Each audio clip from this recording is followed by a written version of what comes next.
Assalamualaikum warahmatullahi wabarakatuh. Perkenalkan, kami dari kelompok 5 akan mempresentasikan hasil kerja kami yang berjudul The Concept State in Islam. Kelompok kami terdiri dari saya sendiri, Safadia Zahira, yang kedua ada Sapasai Samaisura, yang ketiga ada Siva Alif Tina Putri, dan yang keempat ada Yunita Awad. Kami akan membahas beberapa poin. Yang pertama ada Islamic States, Transnational Khilafah atau Nation State. Yang kedua ada tujuan kebijakan luar negeri dalam Islam. Dan yang ketiga ada cara mencapai tujuan politik luar negeri dalam Islam, yaitu ada dua cara. Yang pertama ada diplomasi dan yang kedua itu ada perang. Masuk. Negara dalam Islam dibentuk oleh prinsip-prinsip tertentu yang menurut keyakinan seorang muslim diatur dalam Al-Quran dan Sunnah Nabi. Nah, prinsip-prinsip itu terdiri dari dua prinsip. Yang pertama, bahwa semua otoritas di alam semesta bersandar kepada Allah. Sedangkan prinsip yang kedua adalah bahwa hukum telah ditetapkan oleh Allah dalam bentuk perintah apa yang baik dan apa yang jahat dalam Al-Quran, yang merupakan firman Allah yang murni, sedangkan sunnah Nabi Muhammad selalu melalui siapa keimanan.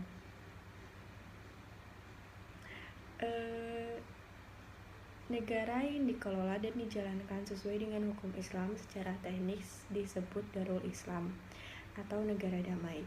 Jika Darul Islam atau negara Islam secara politik atau ekonomi ditundukkan oleh kekuatan non-muslim, maka akan berubah menjadi Darul Harb atau negara perang. Dan umat Islam hanya memiliki dua alternatif, yaitu melakukan jihad atau perjuangan untuk mendapatkan kembali status independen mereka, atau pilihan yang kedua adalah bermigrasi atau hijrah ke beberapa negara muslim. Secara teori, negara Islam adalah negara Allah dan Muslim adalah partai Allah atau yang disebut dengan Hizbullah. Hal itu didasarkan pada konsep kebahagiaan ganda, yakni harus memenuhi terwujudnya kebahagiaan bagi komunitas Muslim di dunia, serta mempersiapkannya untuk mewujudkan kebahagiaan di akhirat. Tujuan negara Islam ini mengharuskan umat Islam atau Hizbullah didirikan di atas prinsip kesetaraan, solidaritas, dan kebebasan. Perbedaan utama antara negara Islam dan negara sekuler adalah bahwa negara Islam diatur sesuai dengan hukum Allah sebagaimana dinyatakan dalam Al-Quran, sedangkan negara sekuler diatur oleh hukum yang dibuat melalui akal manusia. Perbedaan lainnya adalah negara sekuler atau modern harus memiliki 3 ciri, harus berdaulat penuh, harus nasional, dan harus memiliki wilayah yang jelas. Namun sebuah negara Islam meskipun berdaulat dari sudut pandang yang diterima ini, secara teoritis tidak sepenuhnya berdaulat karena menurut keyakinan Muslim kedaulatan tertinggi hanya bersandar kepada Allah semata. Assalamualaikum warahmatullahi wabarakatuh. Di sini saya akan melanjutkan materi yang sebelumnya sudah dibahas oleh teman saya.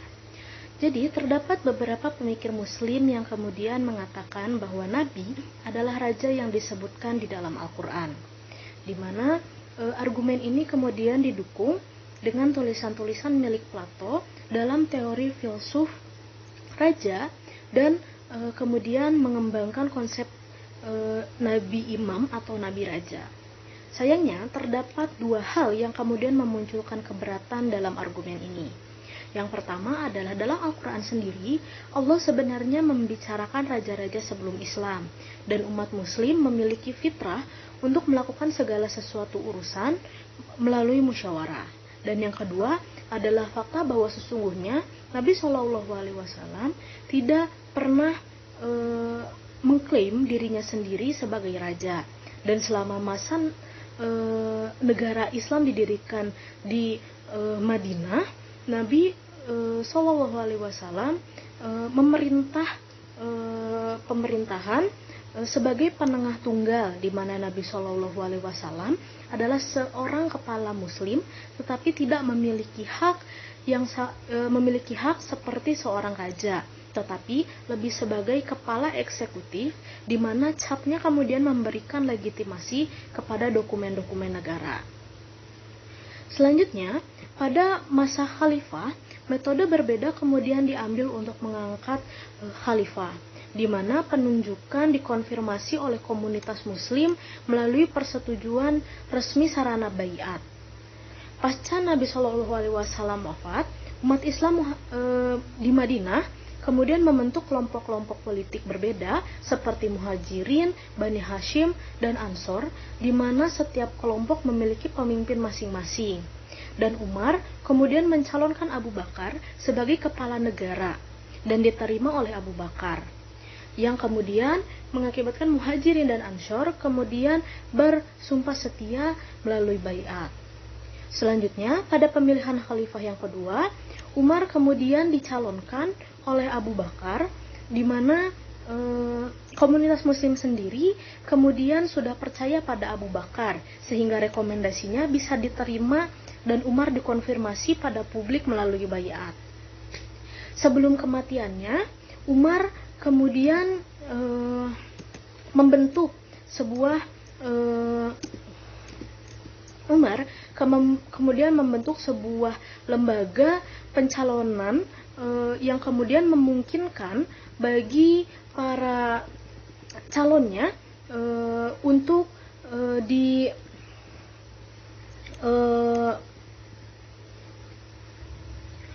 dipilih salah satu di antaranya. Anggotanya adalah Ali, lalu ada Utsman, Sa'ad, Abdurrahman, Zubair, dan Talhah.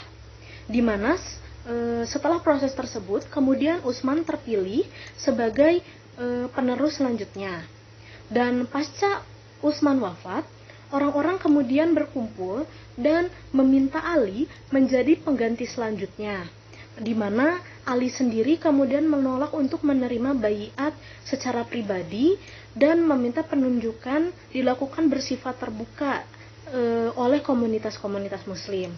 Selain itu, dari hal ini kemudian kita bisa melihat bahwa selama periode kekuasaan 4 khalifah ini, kepemimpinan dilakukan dengan cara yang benar dan kepala negara hanya bisa diangkat dengan persetujuan masyarakat muslim, termasuk para wanita, di mana mereka bisa memberikan suara mereka.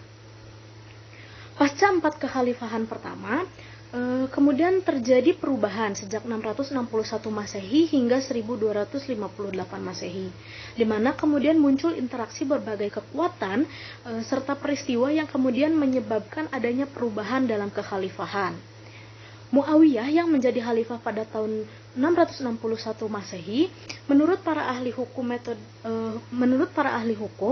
pengangkatan yang terjadi adalah melalui perampasan, karena didapat melalui pemaksaan, dan walaupun menurut para ahli hukum ini merupakan pengangkatan yang bersifat sah. Beberapa tahun sebelum kematiannya, Yazid yang merupakan putra dari Muawiyah kemudian dicalonkan sebagai khalifah selanjutnya, dan sumpah setia telah diamankan untuknya. Walaupun kemudian hal ini memunculkan beberapa protes dari para ahli hukum, di mana menurut mereka tindakan sumpah setia pada dua orang di waktu yang bersamaan adalah suatu tindakan yang tidak benar atau ilegal. Selanjutnya, inilah yang kemudian menjadi awal dari sejarah Islam selanjutnya, di mana khalifah yang berkuasa kemudian merekomendasikan keturunannya sebagai khalifah selanjutnya, dan sumpah setia sudah diamankan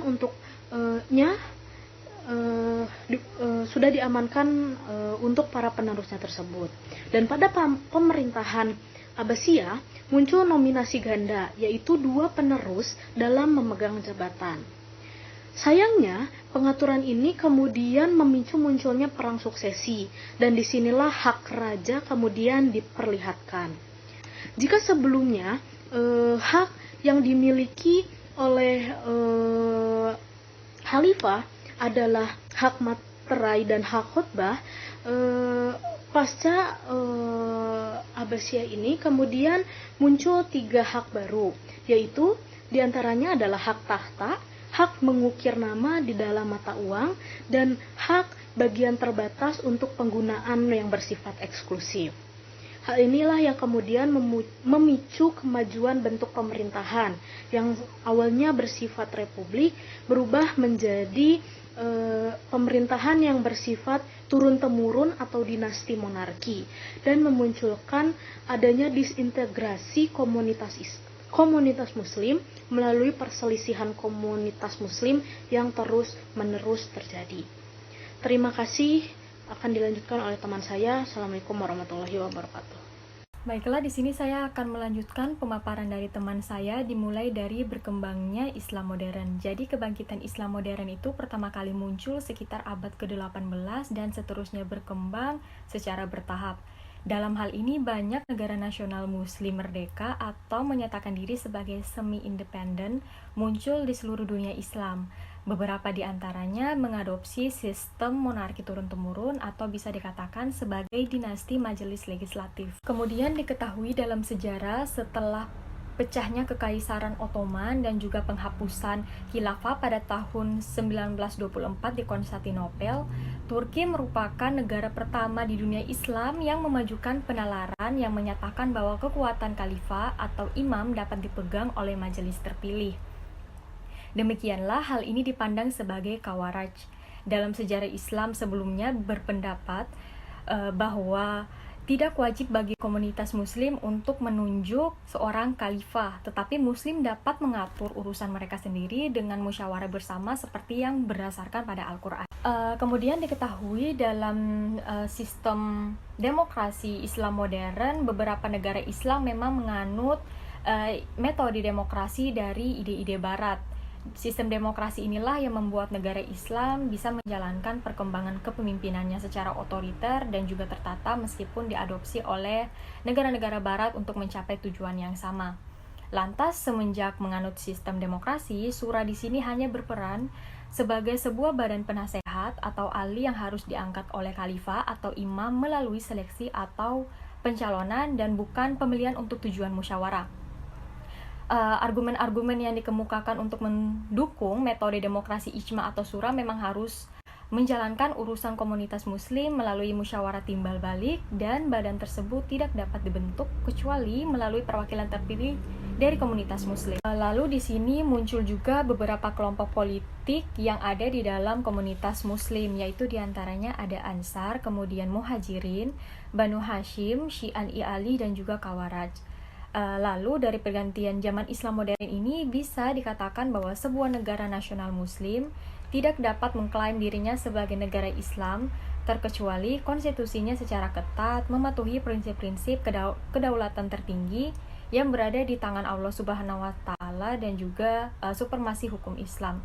Sekian penjelasan dari saya, selanjutnya akan saya lanjutkan ke teman saya. Baiklah, di sini saya akan melanjutkan penjelasan dari teman saya sebelumnya. Yang pertama terkait konsep HAM dalam Islam.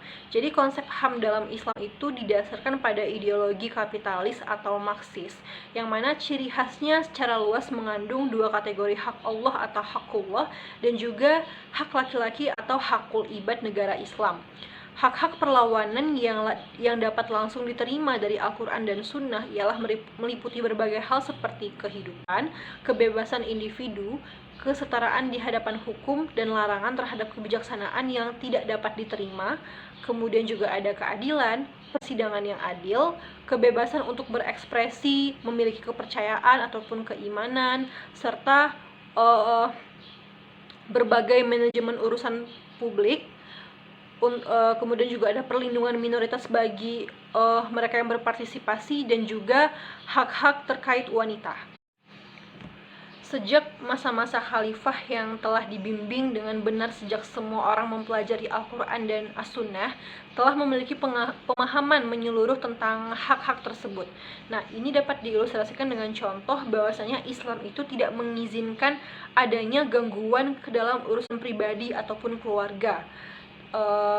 Seperti memata-matai itu dilarang kecuali dalam kasus tunggal ketika di saat perang seseorang memata-matai atau menyelidiki tentang adanya kecurigaan bahwa ia sedang melayani musuh. Tetapi di saat-saat normal, bahkan jika ada kemungkinan besar bahwa sesuatu yang salah sedang terjadi di rumah seorang pria, kemudian tidak ada surat perintah yang dapat dikeluarkan kepada siapapun untuk memasuki rumah, tidak ada yang menjawab ketukannya di pintu. Nah, maka itu bisa dianggap sebagai sebuah pelanggaran. Dalam Islam, legislatif itu memiliki kekuatan undang-undang yang dibatasi, karena secara teknis wewenangnya didelegasikan dan hanya dapat dilaksanakan dalam batas-batas yang telah ditentukan oleh Al-Quran dan juga As-Sunnah. Oleh karena itu, benar-benar harus memerintahkan apa yang dianggap Al-Quran secara ma'ruf atau secara universal yang mengakui adanya nilai-nilai moral. Menurut beberapa ahli, dalam kasus-kasus eksepsional suatu instruksi dari Al-Quran ditangguhkan sementara atau prioritas menangguhkan hukuman. Contohnya ketika pada saat Umar menangguhkan hukuman memotong tangan seorang pencuri di saat di Madinah. Dan juga pada saat ini Majelis Legislatif Muslim Modern setidaknya sebagian besar harus terdiri dari anggota yang memiliki pengetahuan tentang seluk-beluk syariat Islam agar meminimalisir terjadinya kekeliruan ataupun kesalahan penafsiran dalam syariat-syariat Islam.